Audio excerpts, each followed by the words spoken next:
Hi everyone, welcome to the weekly politics show. I'm Councillor Puru Miah with co-host Councillor Andrew Wood.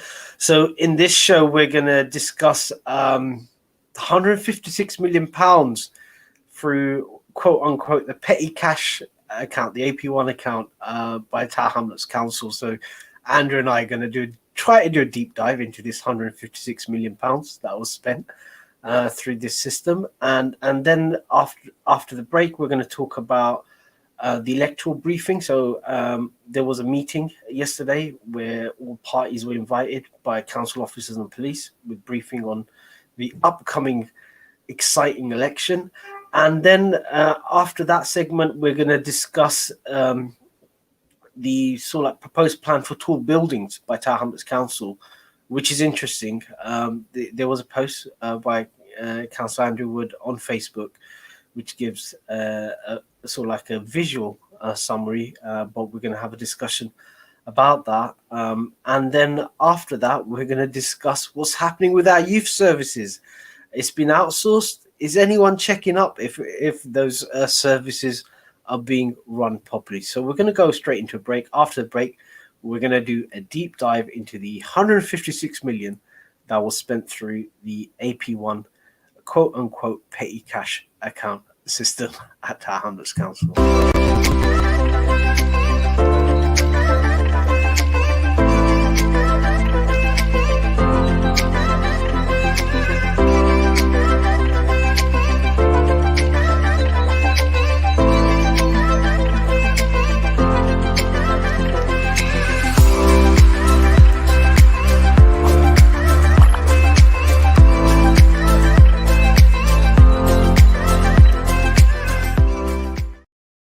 Hi everyone, welcome back to the weekly politics show. I'm Councillor Puru Miah with co-host Councillor Andrew Wood on Relax Radio. So on this section, we're going to talk about the breaking news, which was broken by the East End Inquirer, journalist Mark Baines, on the £156 million that's been spent by Tower Hamlets Council through the AP1 payment system, which he quote unquote he wrote was like the petty cash system. So off the back of credit card spending, unlimited credit card spending, it seems council officers have found another way of spending.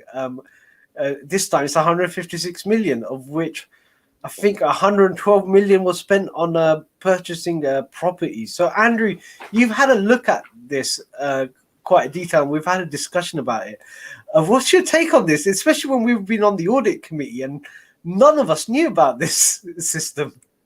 Well, yes, I mean, so it has actually helped answer a couple of sort of outstanding questions. So one of which is we've known for some time that Tower Hamlets Council has been buying homes inside Tower Hamlets and outside of Tower Hamlets, but we've never had any information really about where or how much was spent, except for one internal audit report. So that, for example, sort of said that we originally agreed, I think, to spend £90 million on Poplar Harker stock, and then the internal audit found we'd actually spent 56 million on Poplar Harker stock. But I don't think actually that's within this AP1 system. So AP1, so the council explanation has been that either it's used where you want to like arrange payment in advance so that the payment actually arrives on a set date, which you particularly need if you're buying property. But when you look at the detail, I mean, for example, like the last year, there's like, 3,897 transactions, from £1.10, up to £850,000. So there's a real mixture of stuff, including like rent refunds, parking repayments, permit transfers, but the big bulk of it is buying property. So, for example, we spent £443,000, £673 on a property in Gibson Close and E1, and then Dagobert House and Watney Market and Helven Square and Safer Street. And what we believe, and coincidentally, so I saw this spreadsheet a couple of weeks ago when Mark Baines was asking me some questions about what I thought it was. So I asked a question on Monday in the Overview and Scrutiny Committee, because there was a section where they talked about the council, there were 827 new council homes, but actually they weren't new. But when I asked the question, it then turned out that some of those homes, and I'm just trying to find the numbers now, were actually old homes that we had bought, including some of these properties. So what's been happening is that Tower Hamlets Council has bought former right to buy properties where, let's say somebody bought their home and then wanted to sell it. They've sold it on the open market, but the purchaser has been Tower Hamlets Council. And what we're intending to do with those properties is to put temporary housing. So if a family is homeless, we'll put them into that property. We've also bought about 25 properties outside of Tower Hamlets as well. So in total, we've bought 422 properties. Sorry, I'm just trying to find my tweets about it. And of those, 25 were from outside of the borough. But if it hadn't been for this spreadsheet, so 173 were right to buy, 224 we bought from Pahaka, and 25 out of the borough. So I think this AP1 is mainly the right to buy properties that we've been buying.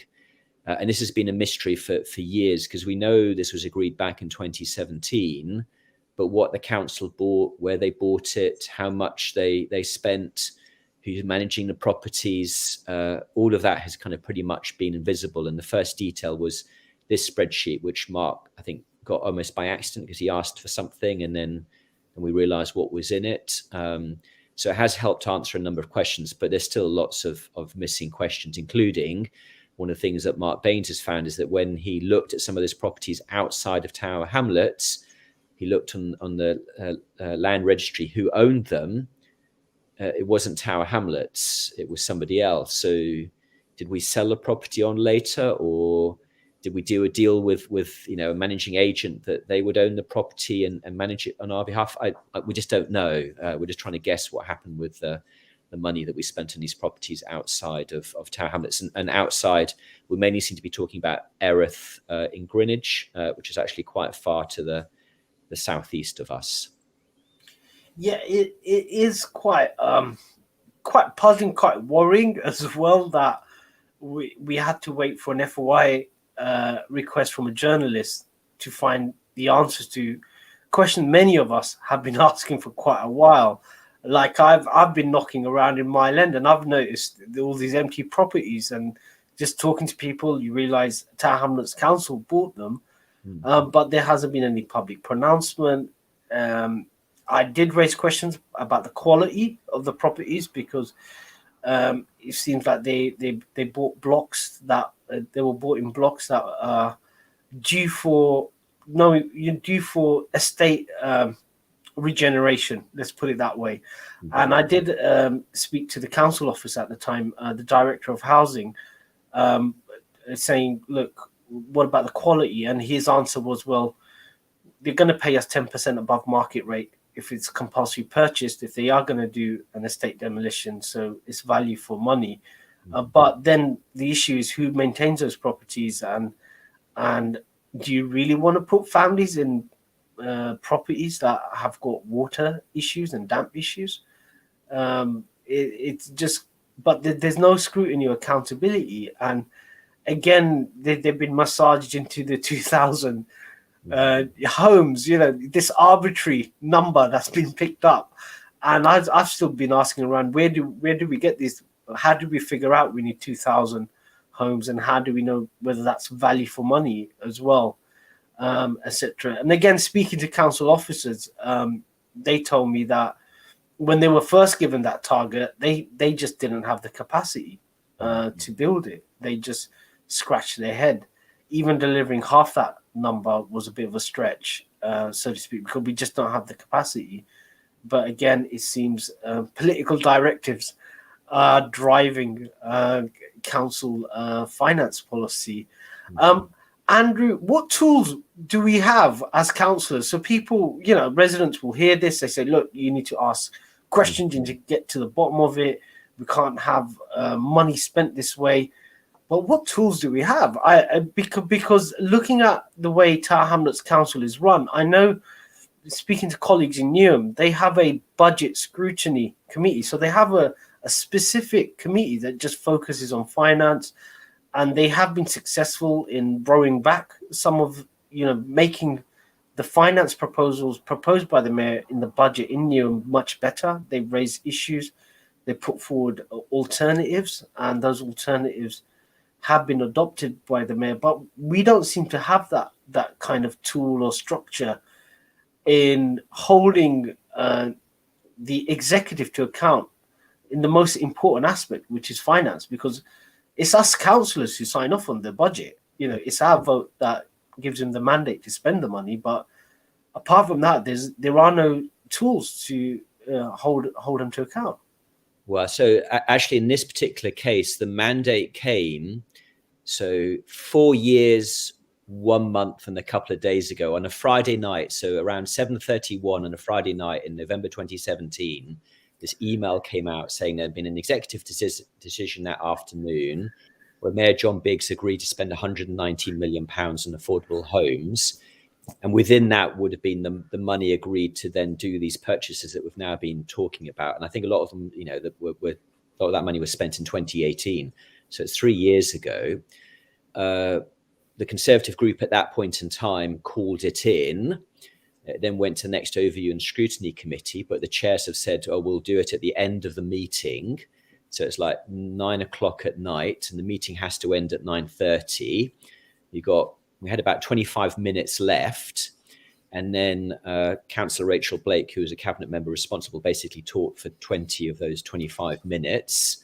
So we were never able to ask council officers any questions. And because it came out on the Friday night, we actually missed the deadline for questions at the next council meeting.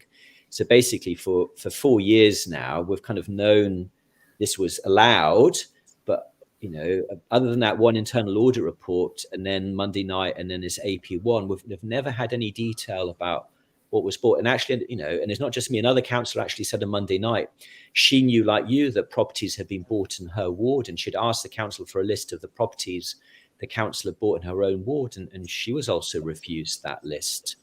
So it shows that despite all the talk of transparency, that on some things there is, quite a deep level of secrecy, and there's some really practical issues about, who looks after these properties. So I had a contact today from somebody who's in temporary housing saying they got mold, who's going to deal with it, and it probably should be Tower Hamlets Council, but are they the owner of that property? Probably, but again, so there's a lot of questions that we've got, and value for money especially is still a major concern.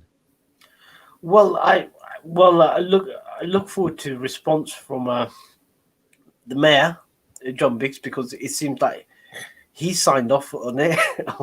It'd be interesting who has control of this AP1 account. Is it the mayor? Is it an officer? Who signs off on this?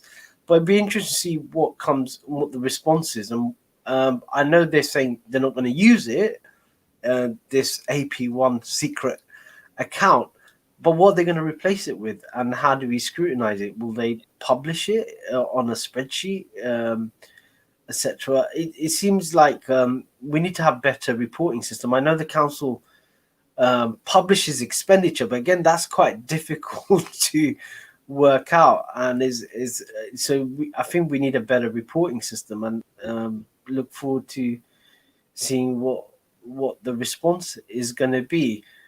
Any final words, Andrew? What's the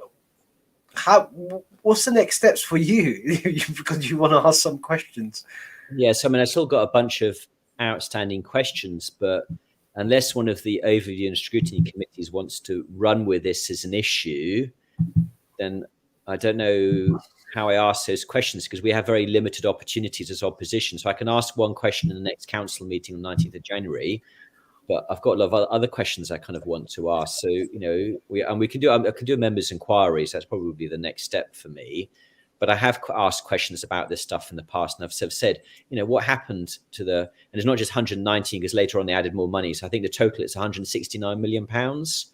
So the question is, what happened to that 169 million pounds? Because all I can see is our reserves, some parts of our reserves are going down and other bits are going up. So clearly we're spending money on something, but it's really hard to track it. possibly a debate or a motion at the budget, the final budget. It could be that if someone's brave enough to bring a petition and get some signatures, you never know.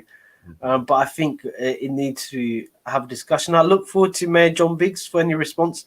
He did personally tell me that he does watch this program quite closely and he listens to every single word. So, John, if you are listening, we would appreciate your response, and feel free to come on this program to explain who controls this AP1 account and why and where this 156 million has gone, where it's gone.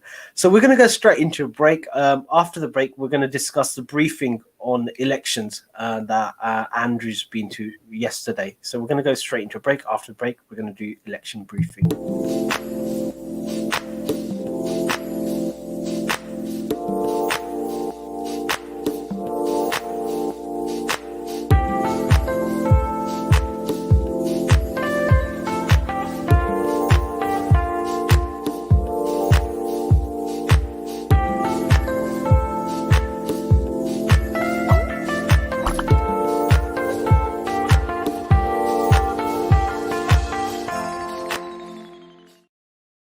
Hi everyone, welcome back to the Weekly Politics Show. I'm Councillor Puru Miah, joined by co-host Councillor Andrew Wood on Relax Radio. So in this section, we're going to talk about the briefing on the upcoming exciting election in 2022. So Andrew, you were there at the briefing, and the police were there as well from the Metropolitan Police. Who was there, and what were the main point of discussions, just to give our viewers and listeners a flavour of this meeting? So basically, it was an invitation to candidates and their political agents to attend a briefing that was provided by Tower Hamlets council officers, the police, and also somebody from the Electoral Commission was present as well in the meeting. And basically what it was is kind of was going through the timetable, what people need to do, how to register candidates, and then answering any questions that people had. They'll have another meeting in the new year. But it was quite well attended. So, for example, we had 3 people from the Aspire Party, 3 Liberal Democrats were there, 2 Conservatives, 1 Labour person, so quite well known, but not the main agent because he couldn't make it. And then there was another person who I think might be an independent candidate, but I didn't quite catch what they sort of said. And also there was a council legal officer present as well.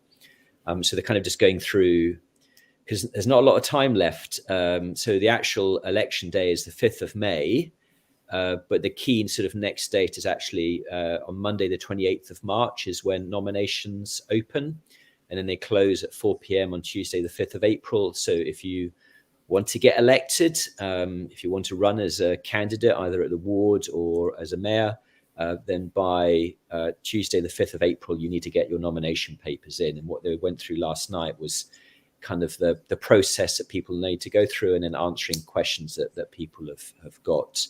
And apparently there's a detailed pack that was supposed to be sent today, but I haven't seen it. There's also lots of information on the Electoral Commission website kind of about what to do and what the issues are. And what was interesting, as I said, is there were 2 senior police officers, so they weren't like, there was sort of like not a chief inspector, detective, I can't remember the exact job titles, but yeah, pretty senior police officers who were there, because certainly in previous elections, there was one election, I think maybe it was in 2018, where 3/4 of all complaints about elections across the whole of London came from us and Tower Hamlets. So we've always generated the majority of there's a team called, they're called SET. So you can either, I think of them as a special elections team, but actually I think it's a special events team as their formal title. And actually I had a meeting with one of their officers this morning about another completely unrelated election issue this morning. But yes, they've always spent a lot of time both in Tower Hamlets or working on Tower Hamlets issues in the past, which is why they were in attendance last night to answer questions. So, for example, one of the issues we talked about was behaviour outside polling stations on the day itself, and about sort of the concerns about kind of lots of people being very excited about politics in Tower Hamlets and kind of crowding around the polling stations, but also then some people feeling uncomfortable about that. what the rules should be, and different parties complaining about or asking questions about different aspects of that policing plan. Yeah, because that has been an issue in the past about people hoarding around polling stations. So what I've noticed is police now mark it out, so you can't. There's a sort of like a hatched area where people can't step in, and sometimes you do see a police officer outside as well in uniform, and that has helped the situation. I personally never understood why people gather around polling stations, because most people make their mind up by the time they leave that door. So if you need to change people's mind, you have to get them in their houses, not at the polling station. But I never understood that, but I've tried explaining to people, but they just don't listen. They believe that persuasion at the polling booth is what counts. But is there any follow-up meetings or anything like that? So there will be a meeting in the new year. I don't know what the dates are, as a kind of guess as a follow-on, but there's a Green person there as well, I forgot about. But certainly all of the main political parties were represented last night, so there can be no argument from them that they didn't know what was kind of going on. They sort of talked through some of the changes, so the way that the postal ballot papers are controlled has changed, but more importantly, actually how individual voter registration is done has changed completely from, let's say, 2014. So it's much tougher now than it kind of used to be. They say they'll sort of do a lot more work on what's called family voting, where a group of people will go into the polling station and all kind of go to one little booth and sort of kind of vote together, not allowed. So they've said is that they will make sure that is strictly enforced, and unless there's a legal, there are legal reasons.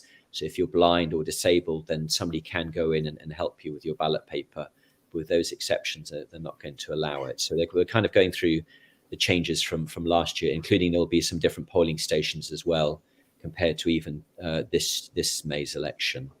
One of the things we're quite notorious as a borough is the low voter registration, and that's historically because there's a high turnover of residents. So I've been knocking around on ASB issues, and I've noticed like there's a turnover on council estates, especially on the right to buy properties that have been let out.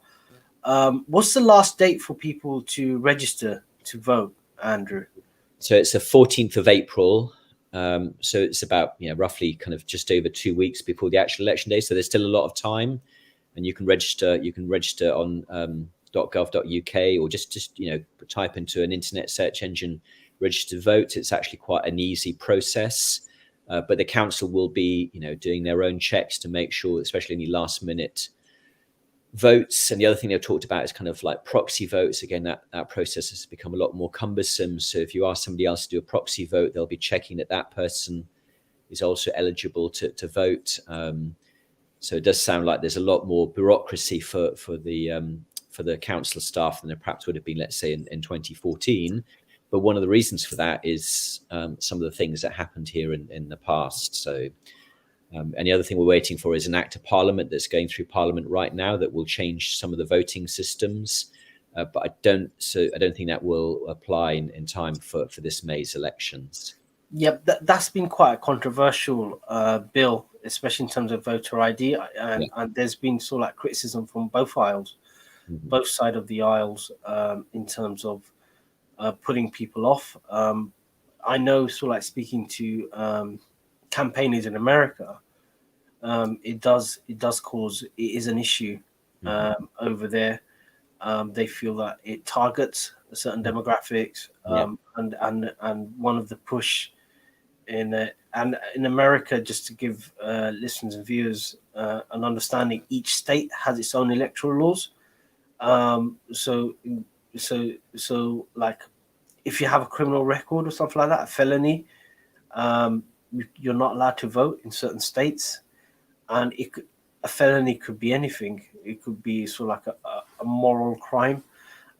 So in certain states, that's been used. So there is a fear that tougher electoral laws is a form of gerrymandering, and that's the concerns some campaigners have in the UK, that we're going to have American style electioneering through the back door. So the bigger issue for us would be is that currently we have 2 votes in mayoral elections, a first and a second preference. So the other big change, which the government are talking about, is that would be removed and would move strictly to a first past post system for mayoral elections as well. And the reason for that is simply is that the Conservatives think that they can win more mayoralties under that basis than the old system of. But I disagree with that, because I think one of the problems, if you're electing a very strong leader, it has to be as wide and democratic a choice as possible. And first past the post doesn't do that. But that, as I said, won't be an issue for this May.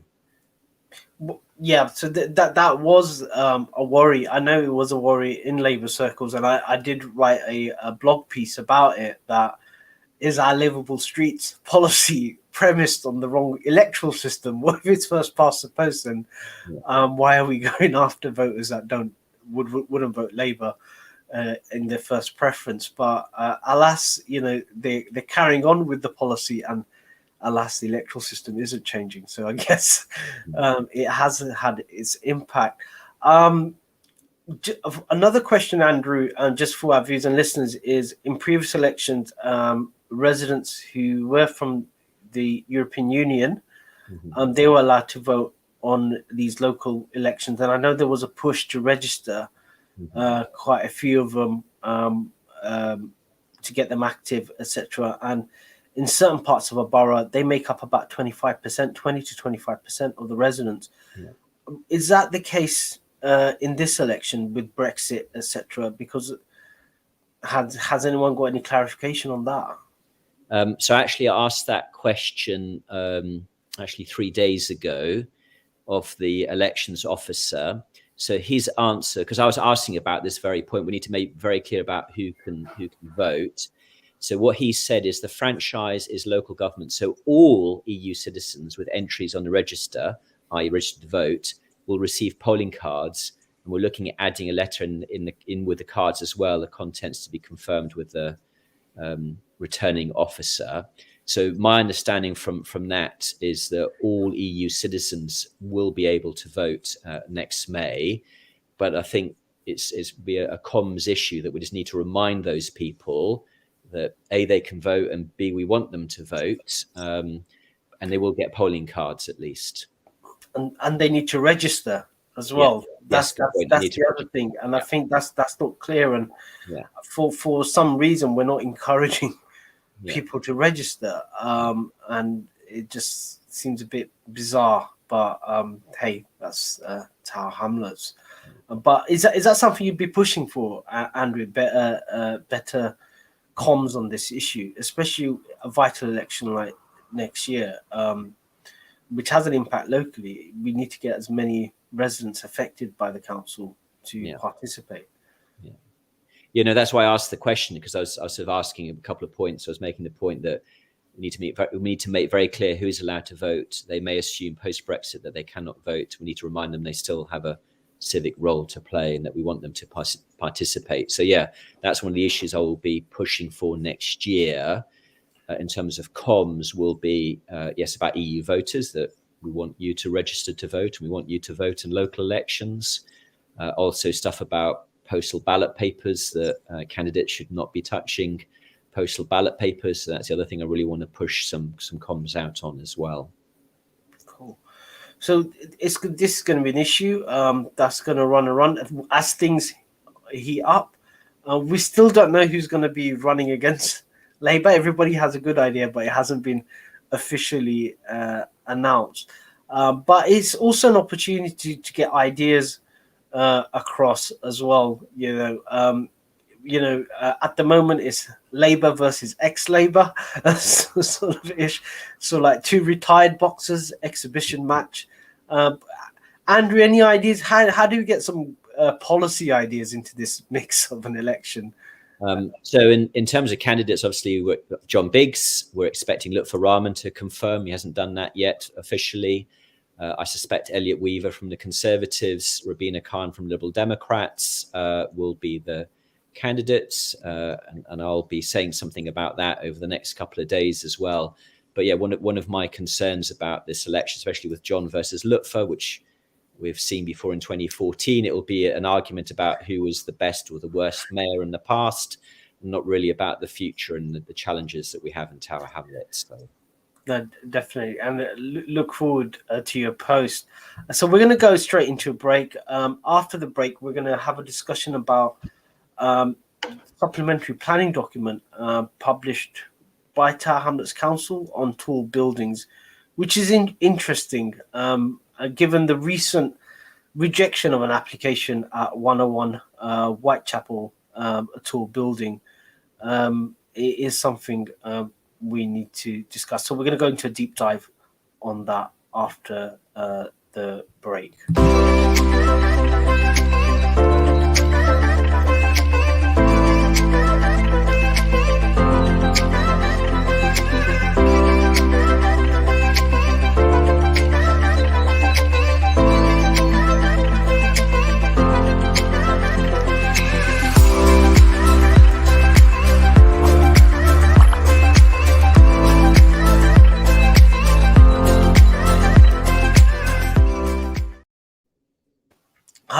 Hi everyone, welcome back to the Weekly Politics Show. I'm Councillor Puru Miah with co-host Councillor Andrew Wood on Relax Radio. So in this section, we're going to talk about this new supplementary planning document that's been published by Tower Hamlets Council on tall buildings. So my understanding of a supplementary planning document is an additional document that sort of like sits in addition to the borough plan, so to speak. So you can add sort of like specialist documents or talking about certain issues or talking about specific areas. Andrew, you posted this on Facebook about 3 hours ago, and this is something you have been talking about, especially with the large concentration in Isle of Dogs. But what is interesting is that the Isle of Dogs is not the only place where tall buildings are being concentrated on, and it seems like we're going to get more and more density in terms of taller buildings coming through in the borough, especially with the prefabs units that are being built on existing council blocks, which will add height to buildings and density as well, which is happening in Mile End at the moment. I was there today just riding my bike to work, and just rode around, and I saw them sort of like going full steam ahead, and it looks like that's going to be rolled out if it's successful in the rest of the borough. Yeah. So on the Isle of Dogs, for example, we've got a couple of planning applications which have come forward recently. So one in Mill Harbour, just to add 1 story on top of an 8-story block, but then there's another location on West Ferry Road where they want to add, and this is private developers, add 2 stories on a 5-story. But with no lift access. So there's some really odd things kind of going on as well. And that's what's called permitted development. So they're trying to basically, the developer push this through without a full planning application, because the government is encouraging to add extra stories on top of buildings. And that's kind of maybe fine if it's kind of like a single family house. But when you're adding, in this case on West Ferry Road, you're adding 49 extra homes on top of 3 buildings. That's actually quite a big planning application. But in this case, because of the way the rules work, we don't get any additional affordable housing. We don't get any money in terms of community infrastructure levy. And there's a bunch of other things that we don't get. So it is a quick way of adding, some new homes. But I do suspect we're going to see a lot of rooftop extensions in Tower Hamlets. And we've had a couple in the past, sort of in Whitechapel, but not that many of them. But I think that will change. And does this document bring clarity, or is it missing a few things? This document is really aimed at the really tall buildings, and it's been in consultation before. So this is like the end of the consultation process, not the beginning of it. So there was some meetings earlier this year where they kind of did. They had this 3D model of Tower Hamlets, and they kind of put in the model where they thought buildings would be happening in the future. And I think I've shared pictures of that in the past, which are quite dramatic. And what they've basically done is now written some policy to try and provide more guidance on where tall buildings will work and how they should work and how they should step down, but only just came out this afternoon, so I haven't really read it yet. But there's some really interesting like maps of Tower Hamlets in there about where the existing tall buildings are and how tall they are. And it kind of clearly does show you this kind of concentration of tall buildings, and really tall buildings kind of on the Isle of Dogs, Blackwall, and then Aldgate, around St. Catherine's Docks as well. And then when you look at the age of like some of the other buildings, we did build a lot of 20-story buildings before 1980, especially. So a lot of the buildings in the north of the borough basically were built around the 1970s. But a lot of the really tall new buildings, as I said, are in Aldgate or E14 area. And what the consultation is trying to do is produce a supplementary planning document, which will just provide more detail to developers as about how this should all work and how we set the height. And that's a difficult one, because height is in part subjective. Is that too tall, and how do you define too tall? No, it is sort of like there are pressures on Tower Hamlets, especially when we call these transport hubs. Yeah. So I know one of the rules is that you're allowed to have a concentration if you're next to a transport hub, like a station. So I'm witnessing that as a Mile End councillor with the new developments proposed near Mile End Tube Station, which I've calculated it's going to add about 500 units near the station. In addition to, so like we're going to have a massive tall tower in the corner, and then Eastern Homes are putting on top of existing blocks, and then Tower Hamlets Council are building units in Southern Grove. So you can see, and already speaking to residents, they're saying, look, we don't have a community centre. The existing one is just oversubscribed. We were told that we were going to get a community centre, more facilities, but when it was built, it's oversubscribed. They're building more homes. I mean, welcome to Isle of Dogs in terms of the issues that we have, because again, it's the same problem. Lots of new tall buildings. But so I wanted to organise a meeting with residents of one of those new buildings, but there's no place in that new development of roughly 800 homes to actually have a meeting. There's just nothing. So if we're going to hold it anywhere, it'll be in a church hall that was built years ago. And again, so like we're having discussion, like, should we do small community centres? Should we create like civic centres, like like a massive civic centre? So it's multi-purpose. People do all sorts of activities instead of building these little units. Have a really large one, which creates a hub, creates additional footfall for local businesses. It's a bit like a mini town square. So, and that's the discussion I've been having with residents, saying, look, instead of having itsy bitsy centres, why don't we look at the issue as a whole, future proof it, because they're going to build more houses. So you need to accommodate all the numbers. But it is an issue, because space is becoming more and more of a premium, especially when the open spaces have been built on through infill programs. So that's the other thing. So all the open spaces have been built on in the infill program. They're building higher. So where's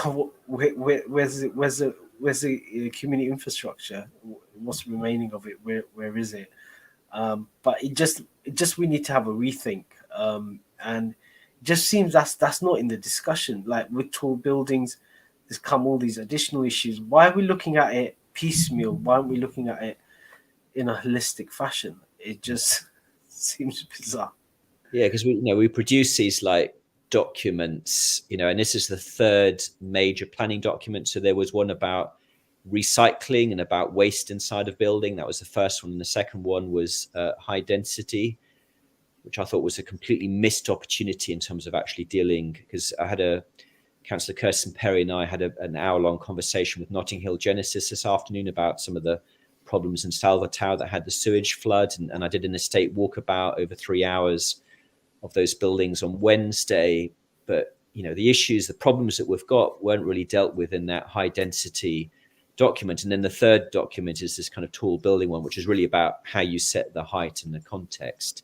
So it doesn't really deal with how these tall buildings actually work and what we need inside them to make them work. So I mean, a good example, coming back to that 800 home, it's the first development, I think, that promised indoor child play space in order to get planning permission. And this was back in 2015.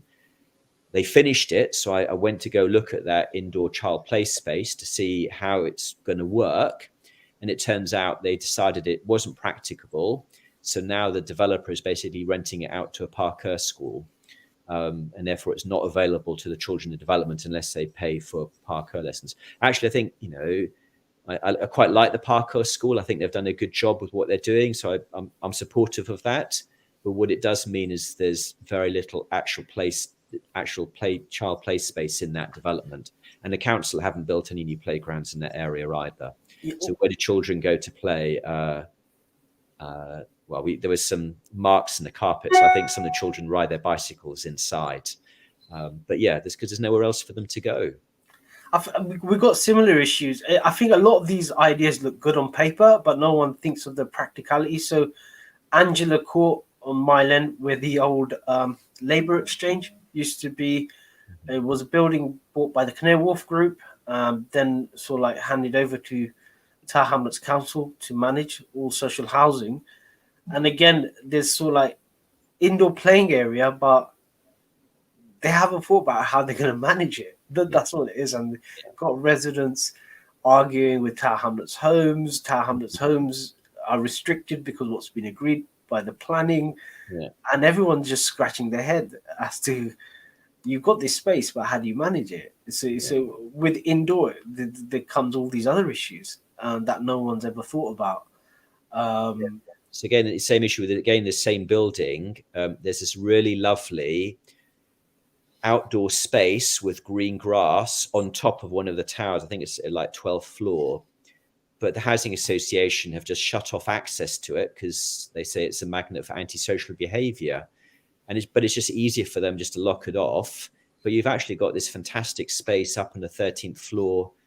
You might need slightly higher balustrades for children. But, there's so many things you could do with that space, including, maybe even barbecues, because it might be quite safe, actually, because you've got concrete. But yeah, they don't know what to do with it. Therefore, the easiest thing is just to shut off access to it.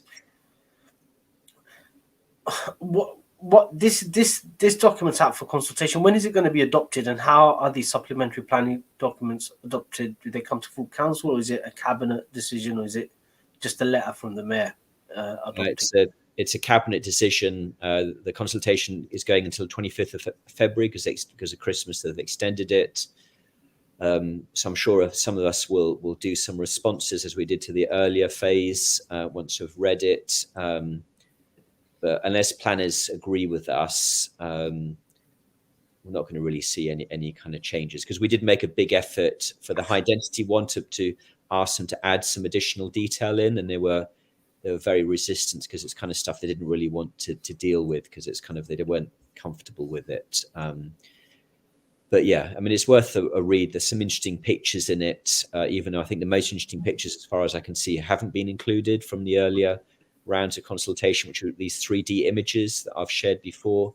I don't see any of them in this version, but maybe I haven't looked at all the documents yet. So, well, it is going to be it's going to be an issue that's going to run and run. I know Poplar Harker on that River Lee side, we're going to see a massive high density. I know on the Newham side, they're building quite high density. Some of those properties are being marketed on the Evening Standard.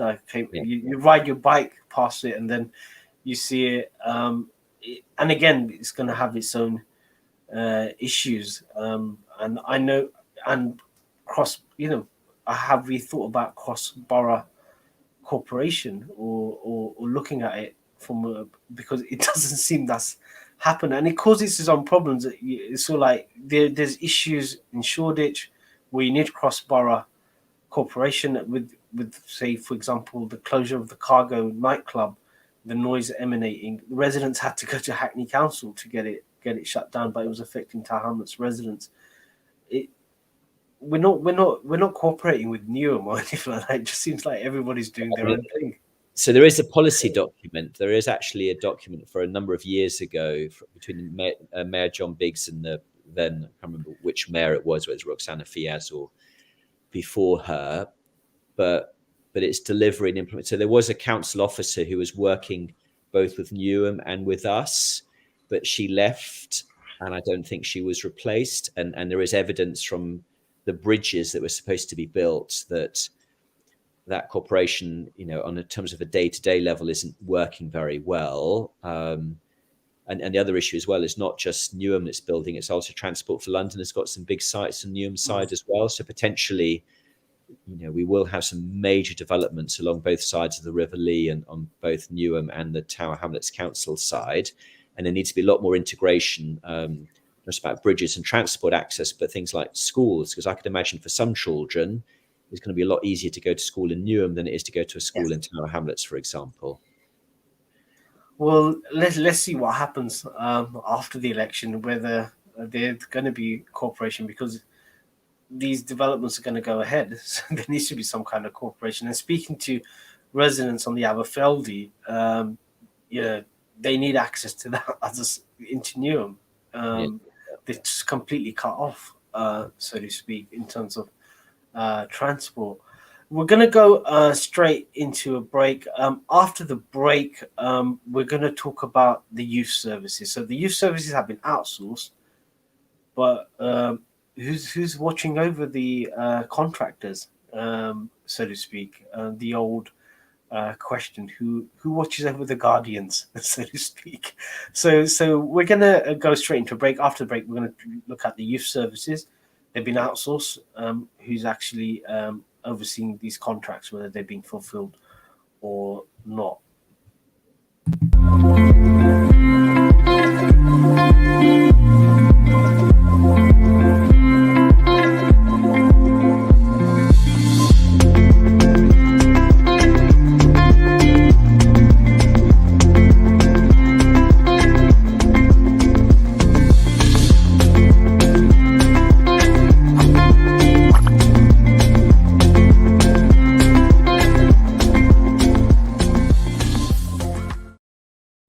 Hi everyone, welcome back to the Weekly Politics Show. I'm Councillor Puru Miah with co-host Councillor Andrew Wood on Relax Radio. So on this final section, we're going to talk about the youth services. So just to give viewers and listeners a background, the youth services have been outsourced,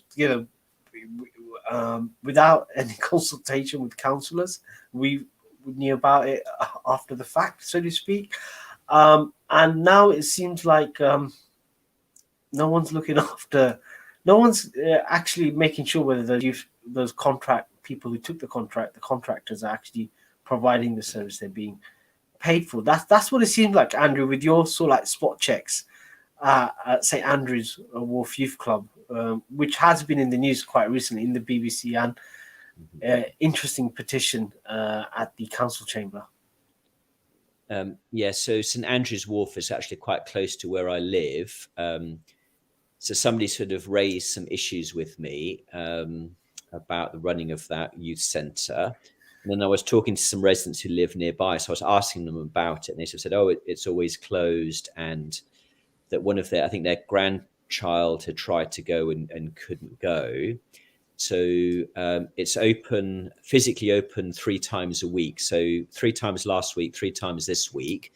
I've walked past it at least once each night that it's open, to see if I can see any children inside, because it's kind of got like a glass entrance. So when you walk past, you can actually see the inside the building. And on all 6 occasions, I've seen staff inside. I've seen it physically open, but I've never seen any children or youths actually inside of the building. Obviously, that's not perfect because I'm only walking past once and it's open for 3 hours.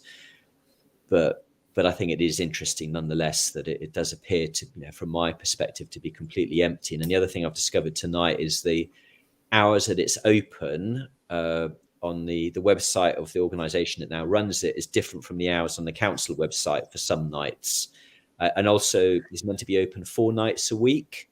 But one of those nights is meant to be online only. but whether that happens, I don't know. So there's a disconnect in terms of what the council is saying in terms of its opening hours and what the organisation running it. But it used to be open, I think, 27 hours a week, and now it's open for 9 hours of the week in total, plus maybe this online session as well. So I need to do an email this weekend to the director of children's services at the council, so saying, are you checking what's happening with the youth centres? Because it seems, a complete waste of money to be paying for a centre that nobody's using. So what outreach is happening? What advertisement? Has the council helped advertise these new opening hours? Why have they got different hours on their website to the other website? Because it's a lot of money that we're paying for this service, and it does seem a bit what I call a Potemkin service, which is they can say it's open, but actually it's not providing any value to local youths, and therefore the justification might come in the future to close it. But what did we do to make sure it was the right youth service that we're offering? And the other concern I've got especially about St Andrews and Limehouse as well. St Andrews, if I was a teenager, I wouldn't go there. There's just not enough to do inside the building. It's almost like a one-room building. And then tonight I kind of saw that Youth Zone got a consultation on this brand new youth centre in Barnsley. And it looks absolutely amazing what they're going to do inside that youth centre. And if, even for me at my age, looking at a list of things that they do, I would really like to go there and do some stuff in that building. Whereas St Andrews, I don't see why anybody would be bothered to go there, to be honest, unless you've got really outstanding youth leaders who can really get people to come into that centre. But that doesn't seem to be happening today. On the youth centre run by a popular Harker on my ward in St Paul's Way, they actually have peripatetic youth workers that go out and get people into the centre. They have good links with the local school as well. So when I went there for a meeting, I walked past the youth club, I saw children in school uniform from St Paul's Way there.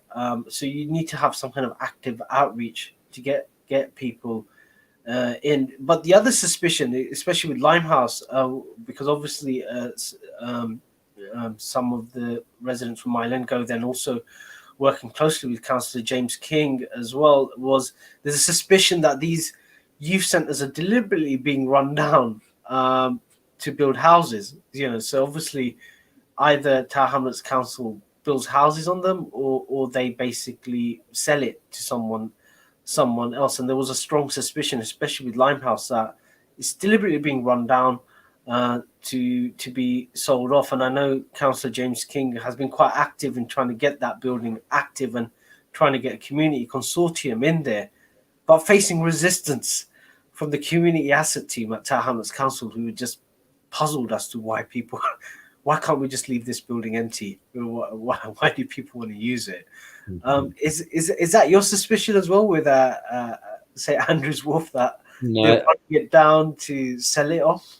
No, I don't think the council is organised enough to do that, to be completely honest. And St Andrews Wharf, I don't think they've got any. I've never heard any plans for them. I've heard plans of making minor improvements, but the reality is it's the wrong type of building. It's too small. It's in the wrong location.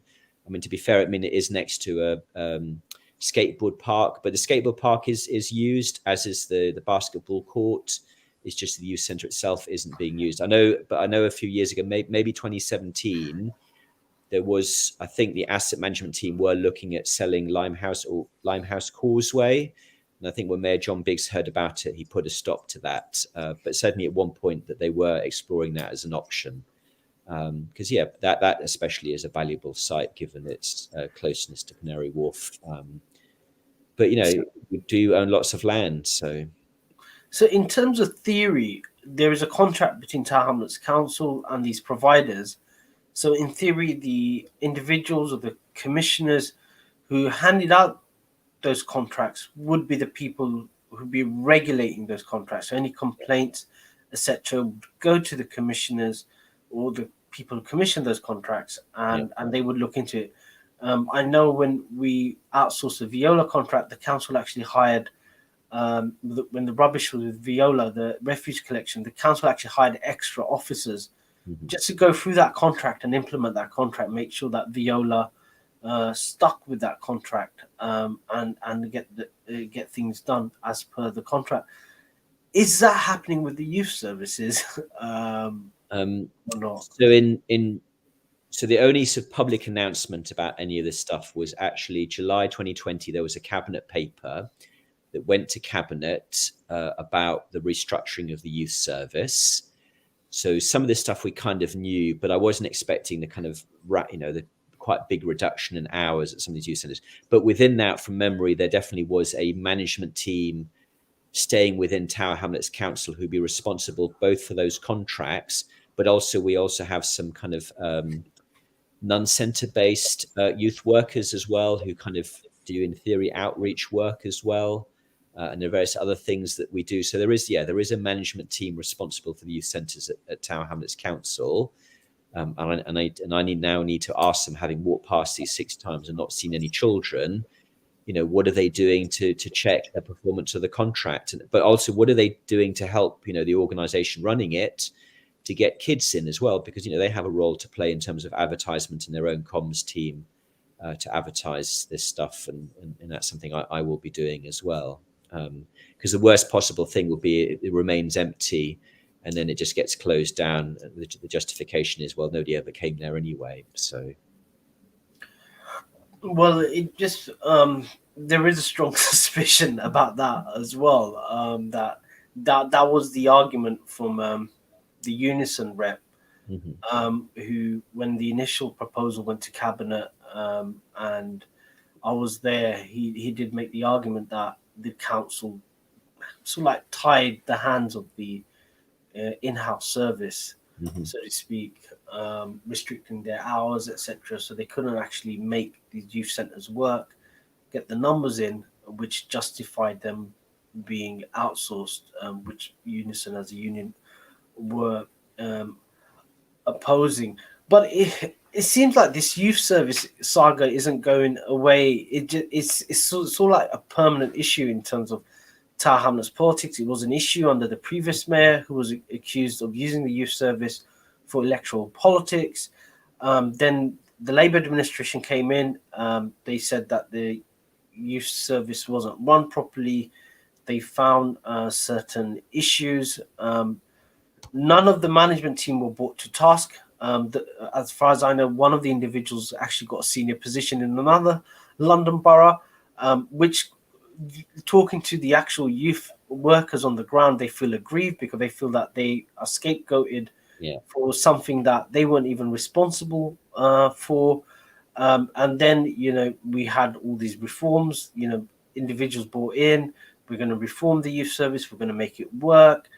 Money's going to be put in, and then, hey presto, it's outsourced, and still there's controversy. And we've had Zach, who's a experienced youth worker on our program, where he talked about these youth zones, saying the entire model is wrong. We should have just big, massive centres, do what children want, and just get the numbers in.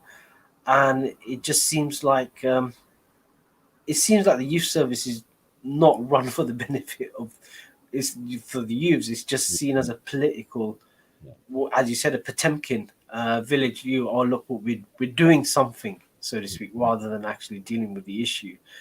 Is there any? Can we have a restructure, Andrew, of the youth service? Get it working for young people? So I think we've had 4 restructures of the youth service in recent years, and I think this has been part of the problem. Is just they've not had stability. COVID didn't help either, and the budget's been cut back, and so still trying to run it as if we still had the original budget. And I think what we need to do is kind of say, if it's not working anymore, let's look at a different model. One of the options is what Barking and Dagenham have done is rather than having lots of little centres, is that they built this utterly fantastic, and I did a tour of it, this utterly fantastic building called the Youth Zone, where it would be worth travelling half an hour on a bus to get there, because there's just so many amazing things to do inside the building, and then you can do outreach for that. And I think that Barking Dagenham now want to build a second centre, so it wouldn't necessarily have one for the whole of Tower Hamlets. You might have like 2, maybe 3, were located for bus routes. And also because you're bringing in external money, because it's a charity, so they will have their own sources of money. Children also pay a small amount of money as well, because then they will value it more if they're paying a small amount of money. But it's a completely different model from how Tower Hamlets works, and officers just didn't like that model. But I think, it's one alternative that we need to look at, because it's not working what we're doing now. No, definitely. Well, we've got the budget coming up soon. It'd be interesting to see what the savings areas are and what the growth, quote unquote, growth areas are in the budget. And that's going to be a discussion, and see if the youth services come up on that. So we're at the end of our program, so we're going to go straight into the Christmas break. So me and Andrew are going to take a break for 2 weeks, but we'll be back with the latest in terms of Tower Hamlets politics. We've got an upcoming election. Let's see if we can get some interesting ideas. If you have any interesting ideas, and also, it'd be an interesting contest, so to speak. But Andrew, look forward to your announcement, and let's see if that rocks the boat, so to speak. But thank you again for everyone for watching this program. I'm Councillor Puru Miah with co-host Councillor Andrew Wood on Relax Radio. This is the weekly politics channel. Thank you. Bye bye. Okay. Merry Christmas as well. Merry Christmas. Thank you.